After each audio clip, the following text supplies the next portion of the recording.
নাস্তিক ইরাকের বাগদাদে জবরদখল করে বলল, পৃথিবীতে এমন কোন জ্ঞানী নাই আমার 3টা প্রশ্নের জবাব দিতে পারে। লোকেরা বলল, কি প্রশ্ন বলো? বলে 1 নাম্বার প্রশ্ন, আল্লাহর আগে কি? বলে কোরআন হাদিস দিয়ে বুঝাইলে হবে না, যুক্তি দিয়ে আমাকে বুঝাইতে হবে আল্লাহর আগে কি। 2 নাম্বার প্রশ্ন, আল্লাহ কোন দিক তাকায় রয়েছে। 3 নাম্বার প্রশ্ন, আল্লাহ এখন কি করতেছে। এই প্রশ্নের জবাব তোমাদের ধর্মের গ্রন্থ দিয়ে দিলে হবে না, যুক্তি দিয়ে আমাকে বুঝাই দিতে হবে। ইরাকের বাগদাদের হাজার হাজার আলেম কেউ সাহস করল না। অনেক বড় তর্কবাদী, অনেক বড় বড় জ্ঞানী পণ্ডিত দার্শনিক কেউ সাহস করল না। নাস্তিকের এই 3টা প্রশ্নের জবাব তারা কেমনে দিবে কেউ খুঁজে পায় না। ইমাম আজম আবু হানিফা বললেন, নাস্তিকরা আমার কাছে নিয়ে আসো, তার জবাবটা আমি সুন্দর মতোই দিয়ে দিব। আমাদের মাযহাবের ইমাম আবু হানিফা রাহমাতুল্লাহ আলাইহি শুনলে খুশি হবেন, তারও ওই জামানার মুসলমান আলেমরা তাকেও বেদাতি বলতো। কি কইতো? কথা কর না, আমরা কি কয়? জোরে কন, আমরা কি কয়? আস্তে কনকে, ডরার নি আপনারা। আমরা কি কয়? যদি নামাজের পরে দোয়া করে বেদাতি হই তাহলে আমরা হব কি? কথা কর না কেন? জমিন কার? আসমান কার? তাম সৃষ্টি কার নিয়মে চলে? নবীর উপরে দুরুদ কি আমরা পড়ি না আল্লাহ পড়ে? শুধু কি আল্লাহ পড়ে না ফেরেশতারা পড়ে? শুধু কি ফেরেশতারাই পড়বে না আল্লাহ হুকুম করলো সল্লু সল্লু তোমরা পড়ো? তো আল্লাহ আমরারে পড়তে কইছে, এই জন্য আমরা মাহফিলে পড়বো, বাড়ি পড়বো, ঘরে পড়বো, মসজিদে পড়বো, আমরা রাস্তায় পড়বো, দোয়ার ইন্তজামে পড়বো, জিকিরের মাহফিলে পড়বো। আমরা কইরা যদি বেদাতি হই তাহলে বেদাতেই হবো, আর হেতারা বাদ দিয়ে যদি সুন্নতি হয় তাহলে এরা সুন্নতি হই গিয়া। আল্লাহ আমরারে পড়তে কইছে, আমরা পড়তেই থাকবো, বাড়ি ইন্তজাম দিয়ে পড়বো, মানুষে ডাকায় একসাথে জমাতের সাথে পড়বো। বেদাতের ফতর গোষ্ঠী কি নাই? কথা বুঝাইতে পারছি না আপনাদের? এটা বেদাতের ফতোয়া লইছে, ওগুলোর দিকে তাকানোর সময় আছে আমাদের? ও কানেই দিবেন, ও কানের ভিতরে ঢুকাবেন। দূর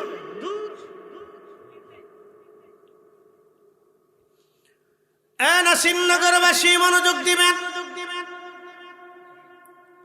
ইমামুল আজম আবু হানিফা রাহমাতুল্লাহ আলাইহি নাস্তিকের সাথে বহাস শুরু। নাস্তিক বলল, 3টা প্রশ্নের জবাব আমাকে দাও। দলিল দিয়ে হবে না, যুক্তি দিয়ে দিতে হবে। বলে কি যুক্তি বলো? বলে 1 নম্বর, আল্লাহ এক। বলো, তোমরা বলো আল্লাহ এক, তাহলে আল্লাহর আগে কি ছিল? ইমাম আজম আবু হানিফা বলল, নাস্তিক তাহলে তুমি পাঠ করো, 1 2 3 4 10 পর্যন্ত পড়ো। নাস্তিক বলল, 1 2 3 4 5 6 7 8 9 10। ইমাম আবু হানিফা রাহমাতুল্লাহ আলাইহি বলল, নাস্তিক এবার নিচের দিকে নামো। বলে 10 9 8 7 6 5 4 3 2 1। বলো নাস্তিক, 1-এর আগে কি? বলে 1-এর আগে কিছুই নাই। ইমাম আবু হানিফা বলেন, আমার আল্লাহ এক, আল্লাহর আগেও কিছুই নাই। আসতে হলো কেন? জোরে বলেন, চিৎকার মেরে বলেন আল্লাহু আকবার। আসমানের মালিক, জমিনের মালিক, আমাদের মালিক, বাতাসের মালিক, আবহাওয়ার মালিক, সব কিছুর জন্য মালিক কয়জন? কয়জন? হিন্দুরা বলে আমাদের বিদ্যার দেবতা আছে, সেই জন্য সরস্বতীরে পূজা দেয়। তারা বলে আমাদের সাপ থেকে বাঁচার জন্য মানুষের পূজা দেই। এরপরে তারা বলে আমরা কার্তিকরে পূজা করি। এরপরে গণেশরে পূজা দেয়। এরপরে কালীরে পূজা দেয়। এরপরে মা দুর্গারে পূজা দেয়।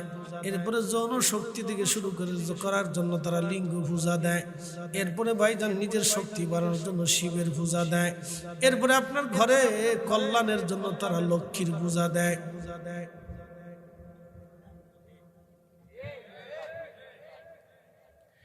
এই পূজা দিতে দিতে দিতে দিতে দিতে দিতে তাদের দেবতা 33 কোটি। কত কোটি?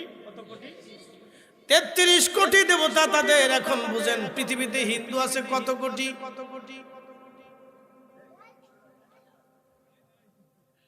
হিন্দু নাই? কত কোটি? না না 2 কোটি না, 150 হবে সারা ওয়ার্ল্ডে, 150 কোটি প্রায় আর কি, অত না, 120-30। আচ্ছা 120ই ধরলাম। আমার দিকে তাকান, হাসার জন্য না, বুঝার জন্য বলতেছি। আমি কোনো ধর্মকে কটাক্ষ করতেছি না, বুঝার জন্য বলতেছি। তাদের বিশ্বাসে দেবতা 33 কোটি। পানির দেবতা, বৃষ্টির দেবতা, খরার দেবতা, আকাশের দেবতা, বাতাসের দেবতা, মাটির দেবতা, আগুনের দেবতা। এক এক দেবতা এক একটা এক একটা এক একটা এক একটা। যদি মনে করেন বৃষ্টির দেবতা আর যদি শীতের দেবতা আলাদা হতো, নভেম্বরের 30 তারিখের দিকে বৃষ্টি নামলো, তাহলে ওই সময় 2 দেবতার মধ্যে মারামারি লাগতো। কারণ বৃষ্টির দেবতা বলতো আমি বৃষ্টি দিব, শীতের দেবতা বলতো আমার শীতের সময় তুই বৃষ্টি দিবি কে? কি কথা ঠিক আছে না ভাই? শীতের দেবতা বলতো আমার এই শীতের সময় তুই বৃষ্টি দিবি কে? বৃষ্টির দেবতা বলতো না আমি বৃষ্টি দেবই। 2 দেবতার মধ্যে ঝগড়া লেগে মারামারি শুরু হইতো। দেবতারা মারামারি করে যান শেষ। বান্দার অবস্থা কি হবে? রাশিয়ার ইউক্রেনের যুদ্ধ করা লাগতো না। 33 কোটি দেবতা 33 দিকে ছোটাছুটি করে, ফিটিফিটি করে, লাথালাথি করে, কিলিকিলি করে জগৎ ধ্বংস হয়ে যাইতো। আল্লাহ ডাক দিয়ে বলেন হুজুর আপনি বলে দেন কুল হুয়াল্লাহু আহাদ আল্লাহুস সামাদ লাম ইয়ালিদ ওয়া লাম ইউলাদ ওয়া লাম ইয়াকুল লাহু কুফুয়ান আহাদ। একবার জোরে বলা যাবে কি আল্লাহু আকবার? এই মুরব্বি কই যাও? বসো বসো। মুরব্বি কইলু জ্বালা, যেমন কোনটা ভাইরাল করবো। মুরব্বির নামটার ভিতরে কুত্তার সাথে লাগাই দিচ্ছে। মানুষ যে কত শতান চিন্তা করতে পারছি। মুরব্বী শব্দের লাগে কুত্তার লাগে লাগাই দিচ্ছে। এই টিকটকে মানুষ যে কত কোয়ালিটির মানুষ, বাপরে বাপ আল্লাহ। এই মনে করেন যে আমরা বাংলাদেশে যে ফুলাপানি যে ফুলটা হইছে, শয়তানরে যদি ফাইতো তাহলে ওরে ল্যাংটা করে সারা বাংলাদেশ করে ঘুরাইতো। কি কথা কর না কেন? শয়তানের কপাল বালা যে আল্লাহ ওরে মানুষের সুরত ধরতে দেয় না। যদি ওরে মানুষের শুরুতে পাইতো, তা আমরা দেশে যে 12টা ফুলা পান ওরে সারা দুনিয়া বইরে বাংলাদেশের পরে ওনাছে কানাছে ওরে যে কেমনে সিস্টেম করে ঘুরাইতো। শয়তান করতেছে বাপরে বাপ, আমার সেই তো বড় সাপ এরা। বুঝতে পারছে? শয়তানটা ফাইলে বাঙালি ফুলা যে কি সিস্টেমটা করতো আল্লাহ জানে। পৃথিবীতে সনাতনী আছে 120 কোটি। 33 কোটি যদি দেবতা হয় তাহলে এক এক দেবতা বান্দা ভাগে পেল কয়জন? 3 জন।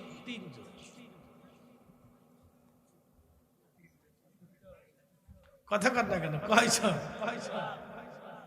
তার মানে বোঝা গেল বিশ্বাসে ভুল আছে। জোরে বলেন বিশ্বাসে ভুল। একসাথে বলেন বিশ্বাসে ভুল আছে। তার প্রমাণ দিন।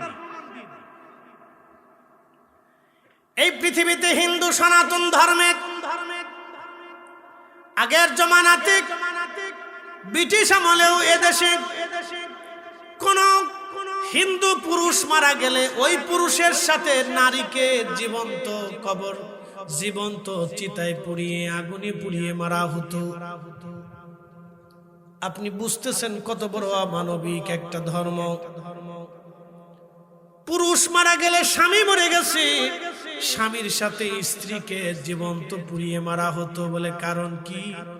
এজন্য মারা হতো বিধবা নারী সে স্বামীর সাথে স্বর্গে চলে যাবে। স্বামীর সাথে স্বর্গে চলে যাওয়ার এক মিথ্যা মিথ্যা বিশ্বাসে এই ভারতে লক্ষ লক্ষ নারীর জীবন চলে গেল জীবন্ত।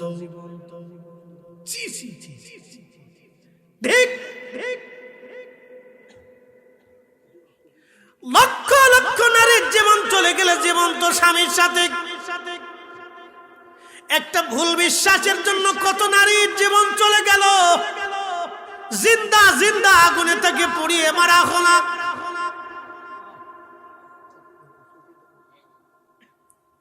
জিন্দা পুড়িয়ে মারা হলো। কত নারীর জীবন চলে গেল একটা ভুল বিশ্বাসের জন্য। মিশরীয়দের একটা বিশ্বাস ছিল, প্রত্যেক বছরে তারা একজন কুমারী নারী ধরে নিয়ে, সুন্দরী সুরসী কুমারী একটা মেয়েকে তারা ধরে নিত। ধরে নিয়ে নীল নদের পানি নিয়ে তারা জবাই করত। জবাই করার কারণে ওই গলার রক্তগুলি গড়িয়ে গড়িয়ে গড়িয়ে গড়িয়ে নীল নদের পানির মধ্যে চলে যাওয়ার পরে নীল নদের জোয়ার আসতো। আপনি কই যান? যান যান যান, শীতের দিনে এটা না আসলে তো বিপদ। যান যান, আইবেন নি, আবার আইবেন নি। আহা, অজু টজু করে সাইডে আসে। নাম কি? হ্যাঁ ঠিক আছে, হ্যাঁ ঠিক আছে, বীর ভালো। মারহাবা কোন? এর মতো একজন সাহাবী ছিল, নাম জুলাইবি। আল্লাহু আকবার, না জোরে বলেন না, আল্লাহু আকবার। রাসূলের একজন সাহাবী ছিল জুলাইবি রাদিয়াল্লাহু আনহু, এর মতো বেঠে বামন ছিল। এজন্য ছোট দেখে ইনকার করা যাবে না। কলিজার ভিতরে রাসূলের ইশক হলে ছোট কি, আদলা কি আর ফাতলা কি, গরিব কি আর রিকশাওয়ালা কি, দিন মজুর কি, কলিজায় যার রাসূলের প্রেম আছে সে দিন মজুর হলেও কিয়ামতের ময়দানে সে সম্মানিত। কথা কর না কেন? আল্লাহ রাসূলের একজন সাহাবী ছিল জুলাইবি, ওনার মতো বেঠে ছিল। মদিনার মানুষ হেতারে নিয়ে খুব আনন্দ করত।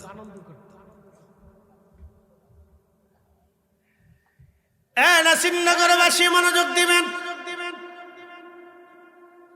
মিশরী মানুষ ঘনঘটা করে সুন্দরী রূপসী একটা মেয়েকে ধরে নিয়ে গেল। ঢোল ডগর পিঠে আনন্দ করে করে আজকে জবাই করবে, নীল নদে জোয়ার আসবে। ইমাম আবুল ফারাজ ইবনুল জৌজি 900 বছর আগে তেনার কিতাবের মধ্যে তিনি লেখেন, মিশর দখল করল মুসলমান। আমর ইবনুল আস খবরটা শোনার পরে তলোয়ার হাতে নিয়ে সৈন্য সামন্ত নিয়ে তিনি নীল নদের পাড়ে চলে গেলেন। মনে রাখবেন, পৃথিবীতে 2টা নদী আল্লাহর জান্নাত থেকে এসেছে। একটা নদীর নাম নীল নদ, আর একটা নদীর নাম ফোরাত নদ। এই 2টা নদী সরাসরি আল্লাহর জান্নাত থেকে এসেছে। একবার জোরে বলা যাবে কি আল্লাহু আকবার। সুন্দর ফুল সুন্দর ফল, মিঠা নদীর পানি, খুদা তোমার মেহেরবানি। তুমি কতই দিলে রতন, ভাই বারাদার পুতরা সাজন, খুদা পেলে বলল যোগাও, মানি চাই না মানি, খুদা তোমার মেহেরবানি। আমার ইবনুল আস তলোয়ার হাতে নিয়ে বলে, এই মিশরবাসী সাবধান, যদি তোমরা এই কুমারী মেয়েকে হত্যা করো, আমি আমার ইবনুল আস তলোয়ার হাতে নিয়ে বলতেছি, তোমাদের প্রত্যেকের দেহ থেকে মাথা আলাদা করে ফেলবা। তোমরা মুসলমানই জমিন দখল করেছো, তোমরা তোমাদের আইন প্রতিষ্ঠিত করতে চাও, তাহলে নীল নদের জোয়ার এনে দাও। যদি নীল নদের জোয়ার তোমরা এনে দিতে পারো, তাহলে আমরা মিশরীয়রা আর কোনোদিন কুমারী নারী হত্যা করব না। আর যদি জোয়ার এনে দিতে না পারো, তাহলে আমরা যতদিন বেঁচে থাকবো প্রত্যেক বছরে এক একটা করে মেয়ে জবাই দিব। কি বুঝলেন? এই মিথ্যা এক ধর্ম বিশ্বাসে হাজার হাজার বছর ধরে কত নারীর জীবন চলে গেল। আহা, কত বাচ্চার জীবন চলে গেল। ছি ছি ছি। ইসলাম কত সুন্দর এক জীবন ব্যবস্থা। আপনি যদি কল্পনা করেন, আপনি যদি হিসাব করেন, তো দেখবেন এর সৌন্দর্য কত চমৎকার। কিন্তু টঙ্গী ইস্তেমার মতো ফিডি ফিডি মারামারি না। আসতে কইলেন কে? ডরাননি আপনারা? জুয়ান বুড়া যে যারে পারছে হেরি ফিডি, এটা নি সারা বছর করে শিখছে।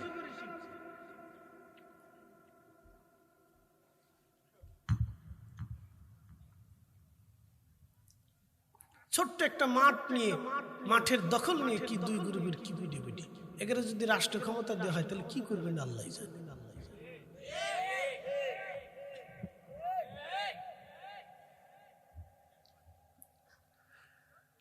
শ্রীনগরবাসী মন খারাপ করবেন না, কথা সত্য। ইসলাম আপনাকে এগুলি শিখাই নাই, ধর্ম আমাকে এদেরকে এগুলি দেয় নাই। এক মিথ্যা ধর্ম বিশ্বাসের জন্য কত নারীর জীবন চলে গেল। আমর ইবনুল আস বললেন কল্লা ফেলে দিব। মিশরবাসী বলল আমর ইবনুল আস, তাহলে তোমরা আমাদেরকে নীল নদের পানি এনে দাও। যদি নীল নদের পানি এনে দিতে পারো তাহলে জীবনে আর কোনো নারী হত্যা করব না। আমর ইবনুল আস বললেন তাহলে দাঁড়াও, আমার একজন আমির আছে, মুসলমানদের একজন খলিফা আছে, আমি খলিফার সিদ্ধান্ত ছাড়া কোনো সিদ্ধান্ত তোমাকে দেব না। আমার খলিফার পক্ষ থেকে যে সিদ্ধান্ত আসবে সেটাই মান্য হবে। বুঝতে পারতেছেন মুসলমানদের আমির কেমন হওয়ার দরকার? আমাদের দেশে বহু আমির সাহেব আছে, মুইতে পানি লয় না। এই কথা কথা জোরে বলেন। বহু বিচার সালিশ হয়, পেশাব করে পানি নেই। তো যে বেটা পেশাব করে পানি লো না, বিচার করবে কি? এর কাছে কিসের বিচার?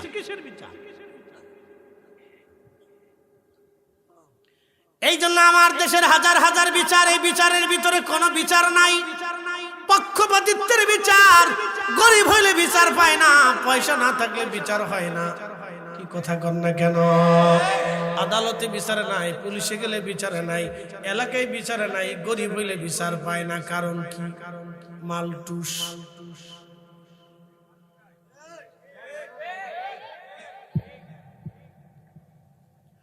সেনাপতি আমার বলল আমার একজন আমির আছে, আমি আমিরের কাছে চিঠি পাঠাবো।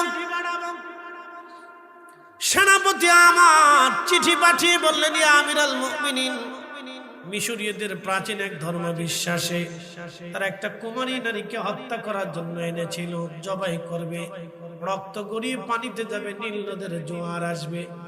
আমিরুল মুমিনিন তারা একটা মেয়ের দম হত্যা করার জন্য নিয়ে আসছিল, আমি হত্যা করতে দেই নাই আমিরুল মুমিনিন। এখন তারা বলতেছে আমরা মুসলমান যদি জোয়ার এনে দিতে পারি তাহলে কোনোদিন তারা নারী হত্যা করবে না। আমি কি করব? আপনার চিঠির অপেক্ষায় আমি আমর ইবনুল আস অপেক্ষায় আছি। তেলের গাড়ি তেলে চলে,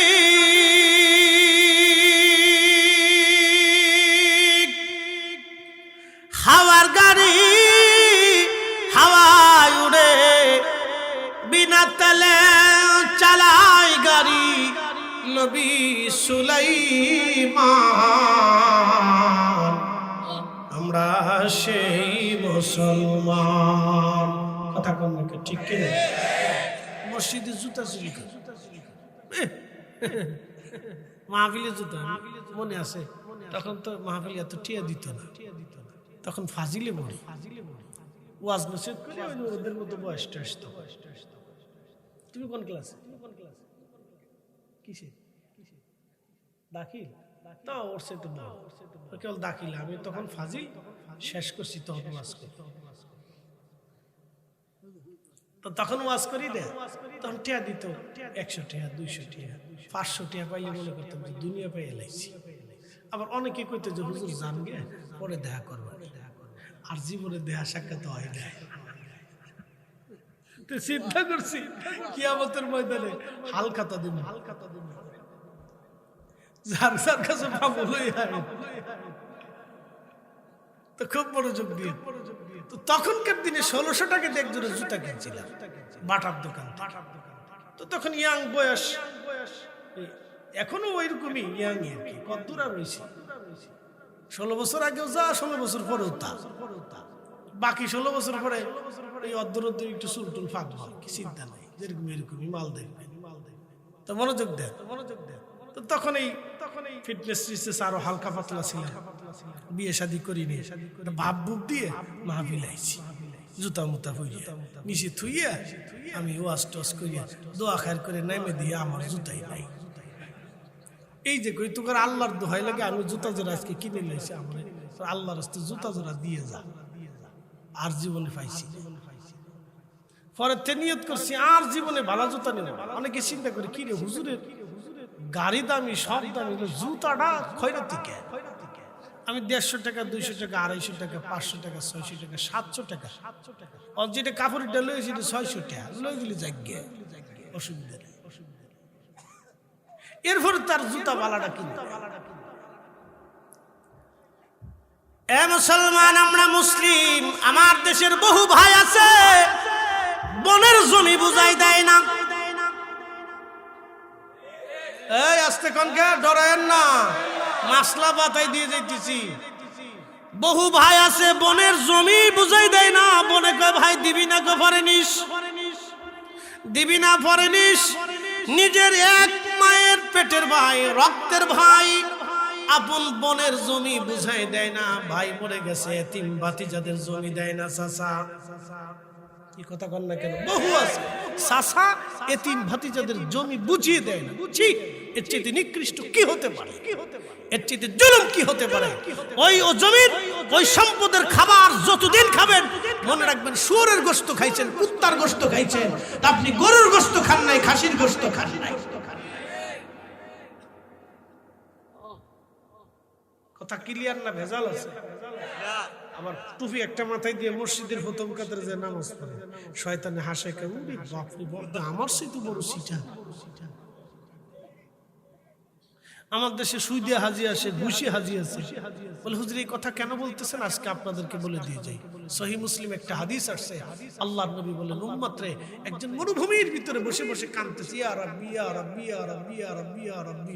তার গোশত, তার পানীয় হারাম, তার পানি হারাম, তার খাবার হারাম, তার পোশাক হারাম।